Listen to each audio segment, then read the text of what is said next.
कोंढाळीत उघड्या सांडपाणी गड्ड्यात पडून चिमुकल्याचा मृत्यू, नगरपंचायत व संबंधितांवर गुन्हा दाखल करण्याची मागणी। कोंढाळी येथील शिक्षक कॉलनी परिसरात उघड्या व असुरक्षित सांडपाणी गड्ड्यात पडून 2 वर्ष 7 महिन्यांच्या चिमुकल्याचा दुर्दैवी मृत्यू झाल्याची हृदयद्रावक घटना घडली आहे। या प्रकरणी मुलाच्या वडिलांनी कोंढाळी पोलीस ठाण्यात तक्रार दाखल करून नगरपंचायत, स्थानिक नगरसेवक तसेच प्लॉटधारक यांच्यावर कारवाईची मागणी केली। मिळालेल्या माहितीनुसार लाभांश कुलदीप चंदनखेडे, वय 2 वर्ष 7 महिने, हा 26 एप्रिल 2026 रोजी सायंकाळी सुमारे 6 वाजताच्या सुमारास शिक्षक कॉलनी येथील घराजवळ खेळत होता। याचवेळी परिसरातील चावला यांच्या रिकाम्या प्लॉटमध्ये साचलेल्या सांडपाण्याच्या गड्ड्यात तो पडला।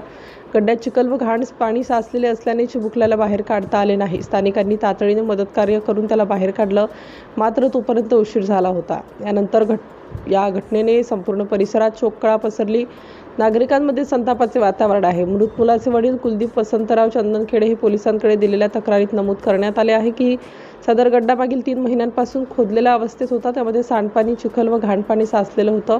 तसेच सुरक्षेच्या दृष्टीने कोणतेही कठडे, जाडी, फलक किंवा इशारा व्यवस्थित करण्यात आलेली नव्हती। तक्रारीनुसार या निष्काळजीपणासाठी नगरपंचायत कोंढाळी प्रभाग क्रमांक 17चे नगरसेवक आशिष गंगाधर इरखेडे तसेच संबंधित प्लॉटधारक चावला यांना बेजबाबदार धरावे अशी मागणी करण्यात आली। सुरक्षा उपाययोजना केल्या असत्या तर माझ्या मुलाचा जीव वाचला असता अशी वेदनादायी भावना वडिलांनी व्यक्त केली। या प्रकरणी भारतीय न्याय संहिता BNS अंतर्गत कलम 106.135 अन्वये दखलपात्र गुन्ह्याची नोंद घेण्याची मागणी करण्यात आली आहे। कोंढाळी पोलीस ठाण्याचे अधिकारी या तक्रारीची चौकशी करीत असून पुढील तपास सुरू आहे। दरम्यान परिसरातील नागरिकांनी उघडे खड्डे, सांडपाणी, गटारे व धोकादायक ठिकाणांवर तातडीने सुरक्षा उपाययोजना करण्याची मागणी केली आहे। सिटी इंडिया न्यूजसाठी प्रतिनिधी राहुल कडू, नागपूर ग्रामीण।